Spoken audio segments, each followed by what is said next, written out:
सच्चिदानंद रूपाय। भगवान के 3 रूप हैं, सत्य, चैतन्य और आनंद। 3 रूप। आप कहोगे महाराज जी जो 24 रूप हैं फिर वो क्या है, दशावतार हैं वो क्या है? इन सब के बारे में तो फिर सब दुनिया बोलती है, आप कह रहे हो 3 रूप। ध्यान से सुनना। हर प्राणी के अनेक रूप होते हैं, स्थिति के अनुसार रूप बदलता है हर व्यक्ति। बहुत ध्यान से सुनिए सब लोग, इधर देखो। जैसे अभी मेरा रूप क्या है कि मैं एक व्यास हूं,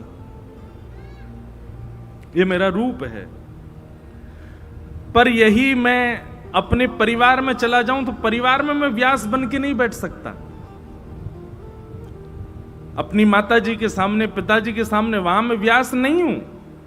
अपनी बहनों के सामने वहां मैं व्यास नहीं हूं। अपने मित्र के सामने मैं व्यास नहीं हूं। और क्षमा कीजिएगा, यदि कोई व्यक्ति बहुत ऊंची पोस्ट पर पहुंच जाए और उसका मित्र आवे, जैसे मान लीजिए कि वो डीएम बन गया, अब वो हमारा लंगोटिया यार है, संग पढ़ा है, बिल्कुल हमारा घनिष्ठ मित्र, हम उसके दफ्तर पहुंच जाएं और वहां पहुंच करके भी महाराज वो हमसे ये उम्मीद रखता है कि हम उसको सल्यूट ही करें, हम उसके सामने खड़े रहें। सखा का ये स्वरूप नहीं होता। सखा तो कह देगा अच्छा हमारे सामने पढ़ा लिखा, अब हमको ही आंख दिखा रहा है। हर व्यक्ति के रूप अलग अलग होते हैं। प्रोफेशनल अलग होता है, कैजुअल अलग होता है। स्थिति के अनुसार हर व्यक्ति रूप बदलता है। भगवान के 3 ही रूप हैं, या तो वो सत्य हैं, या फिर वो चैतन्य हैं, और या फिर वो आनंद है।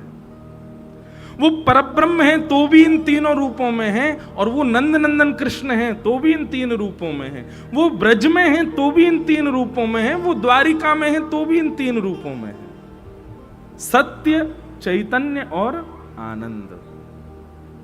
ये भगवान के 3 रूप हैं। सच्चिदानंद रूपाय, भगवान के 3 रूप। हमारे गुरुदेव एक बात कहते हैं इस विषय में,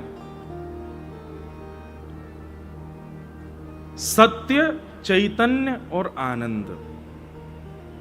सत्य कौन है? तो सदा याद रखना, ओम, तत् और सत, ये 3 शब्द जब प्रयोग होते हैं तो समझ जाओ भगवान के लिए संकेत किए जाते हैं। इंडिकेशन किसकी तरफ है? भगवान के लिए। सबसे पहला ओम, दूसरा तत् और तीसरा सत। कहीं भी अगर ये 3 शब्द आपको संस्कृत में देखने को मिले तो समझ जाना ये इंडिकेशन भगवान की ओर है। ओम तत् सत। तो सत का मतलब परमात्मा। वही परमात्मा को जब आप चैतन्य मानने लगते हो, चैतन्य का मतलब क्या होता है? चैतन्य का मतलब जो जड़ नहीं है वही चैतन्य है। जैसे मैं जड़ नहीं हूं, मैं चैतन्य हूं। महाराज जी जड़ नहीं है, चैतन्य है। आप सब जड़ नहीं हो, चैतन्य हो। पर ये माइक क्या है? ये जड़ है। ये जो बांस लगे हैं ये सब क्या है? ये जड़ हैं। ये लाइट क्या है? ये जड़ है, ये चैतन्य नहीं है। हम सब चेतन, जिनमें प्राण विद्यमान वो सब चैतन्य होते हैं। ऐसे ही ठाकुर जी के प्रति जड़ भाव ना रख करके चैतन्य बुद्धि जब रखोगे, सत परमात्मा की तरफ जब चैतन्य बुद्धि होगी, तभी तीसरा सुख मिलेगा। क्या? आनंद। सेवा में आपको सुख मिलता है, सेवा में आपको आनंद नहीं मिलता। क्यों? क्योंकि आपने सत परमात्मा को चैतन्य नहीं माना।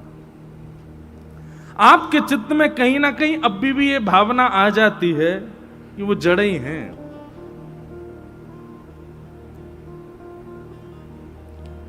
उनके प्रति जड़ बुद्धि आ जाती है। जड़ बुद्धि मतलब धातु बुद्धि। ये तो मार्बल के हैं, ये तो अष्ट धातु के हैं, ये तो इतने के हैं, ये तो उतने के हैं। अभी कोई आते हैं सब लोग मिलने वृंदावन में, तो अभी भी किसी ने मुझसे पूछा, बोले महाराज जी हम गोपाल जी की सेवा ले जाए। मैं ले जाओ। बोले तो फिर उसका मोल देने में हमको बहुत कष्ट होता है चित्त में। जब ठाकुर जी हमारे हैं तो फिर उनको मोल दे के क्यों खरीद रहे हैं हम? मैंने कहा मैया उसको मोल मत समझो। तो क्या समझें? मैंने कहा ऐसा समझो हमारे ठाकुर जी इतने दिनाते कोई और के घर में बैठे, अब हम वाके यहां से ठाकुर जी को ले जा रहे हैं और वाकू ले जावे की खुशी में बधाई दे के जा रहे हैं। वाकू मोल नहीं दे रहे हैं, बधाई दे जा रहे हैं। भावना क्या रखो? बधाई दे के जा रहे हैं। कितने अब वहां तो देखो मोल भाव दुकानदार तो बोलता ही है, इतने के हैं, इतने के हैं, इतने के हैं। अगर आपके चित्त में वास्तव में ठाकुर जी के प्रति चेतन भाव होगा ना, अब मैं इसका बढ़ावा नहीं दे रहा कि बहुत महंगे लगावे आदि। मेरे को तो बहुत कष्ट हो कि अगर कोई ये कह दे भाई इतने महंगे थोड़ी गोपाल जी, इतने महंगे तो नहीं है, थोड़े कम करो। गोपाल जी सोचते होंगे अच्छा तो को अभी भी महंगो लग रहा हूं मैं। अरे अपनी पूरी संपत्ति लुटा देगो तो भी मैं खरीदना है पावेगो, और तू यहां यूं सोच रहा है कि मैं इतना महंगो। हमारी बुद्धि तो भैया ये कहती है कि सामने वाला व्यक्ति जितनो मोल बता दे वहां से ज्यादा दे करके लेके आओ, और बधाई के रूप में दे के आओ, मोल के रूप में नहीं।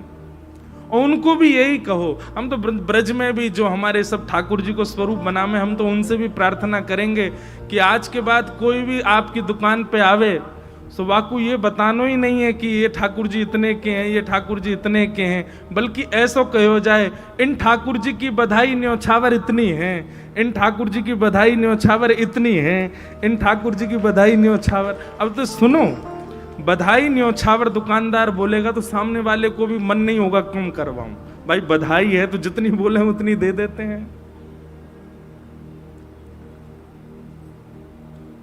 मीराबाई कहती हैं कोई कहे सस्तो, कोई कहे महंगो,